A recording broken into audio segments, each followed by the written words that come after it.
Hey everyone, this is just a quick rundown of the back of the engineer and share control box. Over to the left we have the Wi-Fi antenna, which can swivel down and up like that. Over here we have the temperature probe receptacle, which has a release latch there. Over here we have a heater toggle switch, which up position is heater high, middle position, heater off, down position, heater low.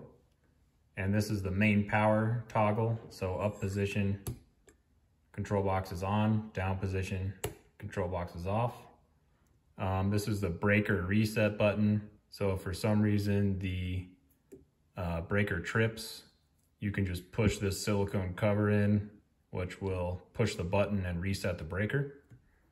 Over here is the outlet, which connects to the heater cord going into your brew tank. Over here is the inlet, which connects to your power cord, which powers the entire control box. That's pretty much it. Thanks, guys.